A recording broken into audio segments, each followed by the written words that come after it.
Let's call the case. People versus Jaleesa McDowell. Alexander on behalf of the people, Your Honor. Asli Bashir on behalf of Jaleesa McDowell. Oh, Jaleesa McDowell. And Your Honor, we would like to address bond in this matter and request the briefest possible adjournment. Okay. Go ahead. I'll let you address bond before I give you the date, I guess.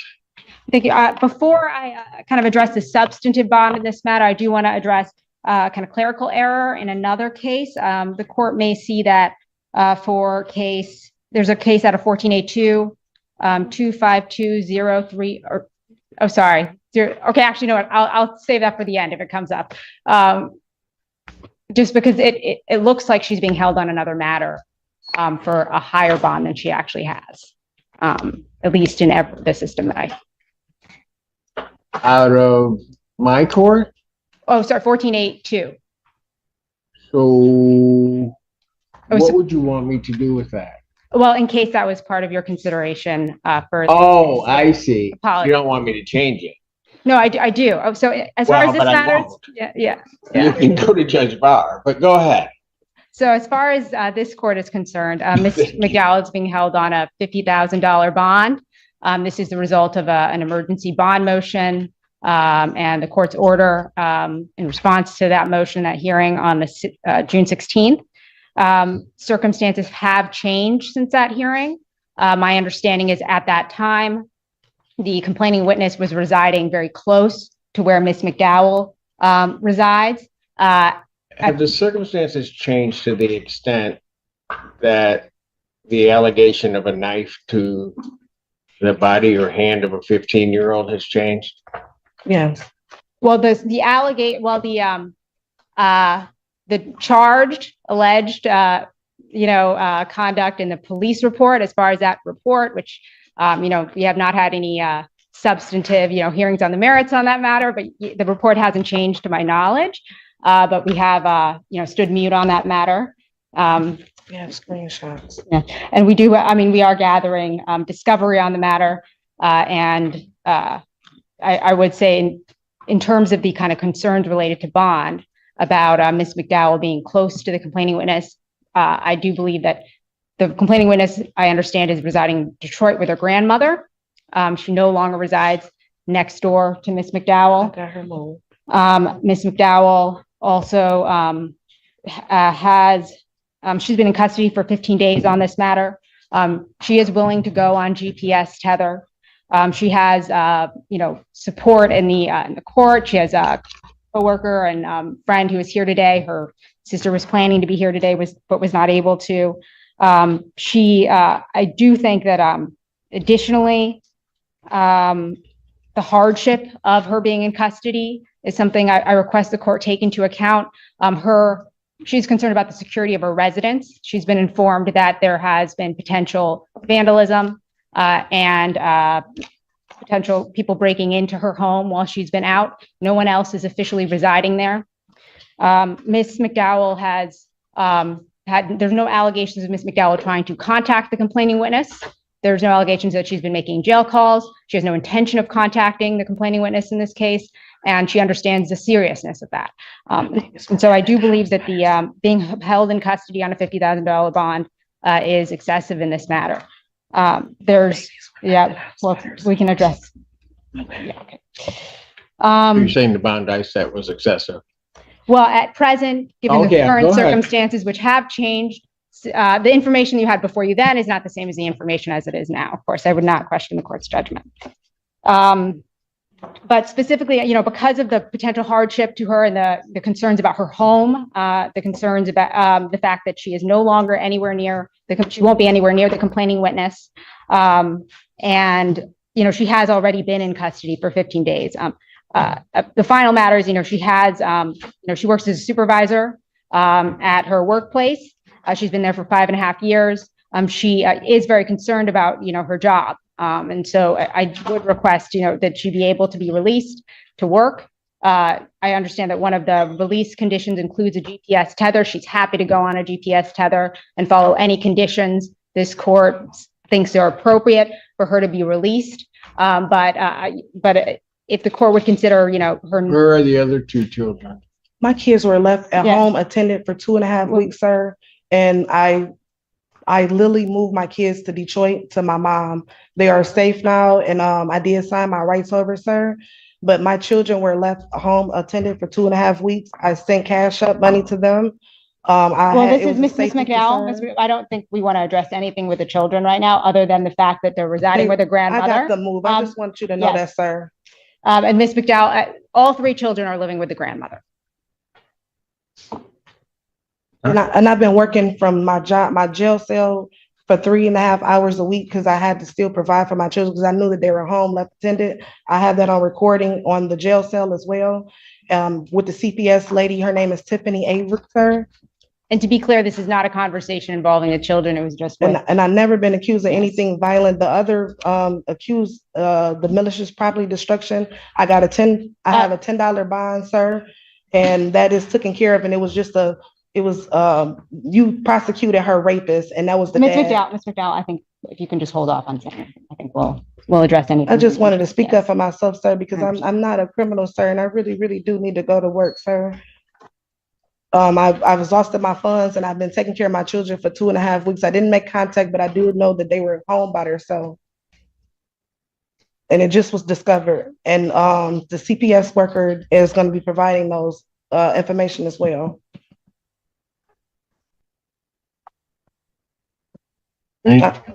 I'm sorry, sir. That is all, Your Honor. Your Honor, if the court's familiar with this case, I'm not going to re-exhaust the motion that we filed. The only thing that I see that's changed since last hearing is that the children have been placed with that grandmother in Detroit. The facts of this case still stand that she is being stabbing her daughter with a butter knife so severely that her daughter needed stitches in her hand. I mean, I have severe concerns, and not only that, she threatened to kill her daughter, and her daughter was so afraid to contact police, she had to have text a friend to call police because she was so afraid of her. I mean, I have great concerns, even if she is released, for her children's safety. And this is a very significant case, and I believe in our bond form, our original request was $100,000, $5,000, as set by the court is appropriate in this case and should remain as set. Your Honor, if I may address that, there is no history of violent conduct between Ms. McDowell and the complaining witness in this case. The basis of the statements that were just made by the people are entirely the police report in this case. And her stitches. Well, the basis of the allegation that Ms. McDowell is the cause of the injury is based on the police report. That has not been addressed on the merits. And again, there's no history of legal issues or reports of violence between Ms. McDowell and her children. I would say, I don't believe, I would like the court to consider the gravity of holding her in custody on the basis of just the police report at this stage of the case, with no allegations that she has violated her. Telling me it's wrong that the child was at the hospital getting stitches, counsel, and that's what I should consider?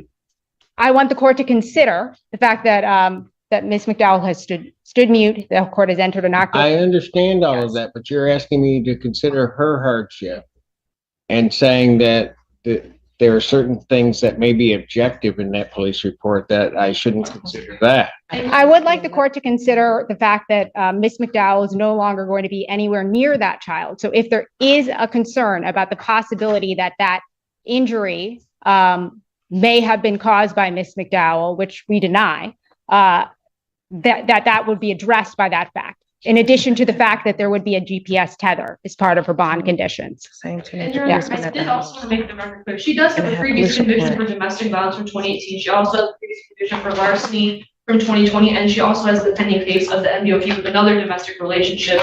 So I mean, I do have concerns. She does have an assault history, and given this case, I have concerns that it's escalating from what her previous history is. Your Honor, none of these cases involve Ms. McDowell's children.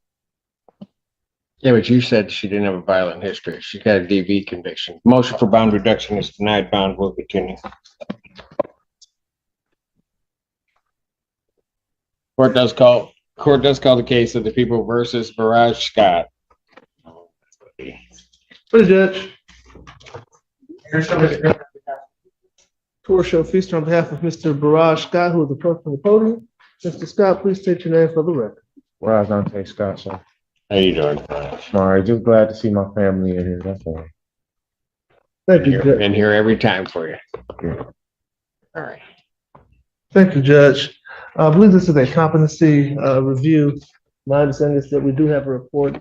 Scott is competent, Your Honor. Yes. We stipulate that, Your Honor. And the people? But also stipulate. All right. The court, having reviewed the report, would find that the defendant is competent to stand trial. The defendant can understand the nature and objects of the proceedings against him and can rationally assist in his defense. Therefore, the defendant is found competent. Judge, I'd be asking this might be set for a PCC, and Mr. Scott would like me to address bond as possible. All right. Probable cause conference will be set for July 10th, 2025, 9 a.m. Thank you, Judge. I've had a chance to talk to Mr. Scott about the situation, and I've relayed to him how serious of a charge he is facing. Mr. Scott is still asking that I seek a personal bond for him on this case, Your Honor. Although the court does see that Mr. Scott is competent, Mr. Scott does indicate that he suffers from a variety of mental health conditions. He indicates that he would love to get this situation resolved. He would love to see this prosecutor's office potentially offer him a mental health court resolution. He says that he's not going to run from this situation. He has family support. He indicates that his mental state is in a much better place now than it was at the time of this alleged event. He indicates that he has a grandmother who is involved in his life and who will help make sure he attends any and all court dates. He indicates he will go to any outpatient or inpatient treatment that the court does require. He also has no objection to being on a tether. He indicates he's willing to just address everything that's going on in his life, Your Honor, that he will not be a problem for Your Honor should the court release him. He's asking that Your Honor consider a reduction in bond or a potential personal bond. But again, I have relayed to him how serious of a charge he's facing. But I believe that's what you want me to argue. Anything else?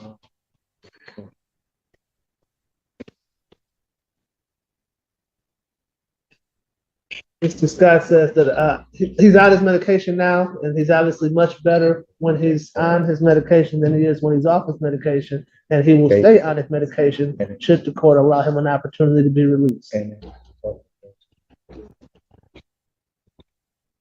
And that the nurses in the jail have upped his medication in certain areas and have him on a shot and a pill form. Yes. And so his mental mind frame is in a better place, and he will do anything and everything the court asks, and he's asking for a potential release. Response. I would ask that bond remain as currently set. I appreciate Mr. Feaster's advocacy on behalf of his client. I'm struck by the language in the competency report. Mr. Scott affected a volitionally uncooperative response out during the evaluation process and attempted to feign legal knowledge, memory deficits, and symptoms of severe. Candidly, if you're uncooperative in the underlying competency evaluation, given his criminal history and the facts of this case, I believe that he is a danger to the community and has handles. Nothing further, Judge. All right. I am going to deny the defendant's request for a bond reduction in this case. I think the bond is set appropriately. I would further indicate that Mr. Scott's been appearing before this court for quite some time on various matters, and typically I can let Mr. Scott out of custody, may come back in, but usually for minor things. Mr. Scott was in custody. I took a chance, released him. He did not make it a week before this came up. Mr. Scott was arrested. So I'm not going to take that chance again, especially since it's You understand what he's saying a to you? violent case. Hold on, do you understand what he said to you? So He said that he let you out. This happened a I week later. know, but he keeps saying the same thing. Okay. Saying the same thing that he's saying. Okay. I believe Mr. Scott wants to address you directly, Your Honor, if you'll. go ahead, Mr. Scott. Listen, Mr. Simpson, I know you kind of keep, going back in the past, right? But this is my life. You know what I'm saying? My grandma's here, my family's here. People are making me look bad. Even a competency hearing, they're making me look bad. I answered everything what I was supposed to answer the right way, and the prosecutor saying I was on I wasn't cooperating the correct way, and I was. It seems like I had to take two competency tests, and the first one he just said what he wanted to say. I'm asking if you release me today, because I gotta go see Slay today. They said if I do get released, they're gonna follow the same recommendations you will follow if they put me on tether, if they put me in. You never put me in no classes. You never ever put me in no classes or try to do anything like that. I want my days to be filled. If I'm on tether and I have a curfew, I want my days to be filled. I be with my auntie, stuff like that. I go to classes. I go to Don Farms. I need this. I need help. I have a drug problem. I never addressed it like this. But after my sister died last year, she died. She had passed away at 23. I went crazy. I didn't understand half of the things. She had heart failure. It's my grandma. She's 70 years old, something like that. What it happen if you keep me in here and then she just something Mr. happens? Scott, No, listen. Mr. Scott, no, you listen. No, you listen. But I'm done. I let you out. I gave you a chance.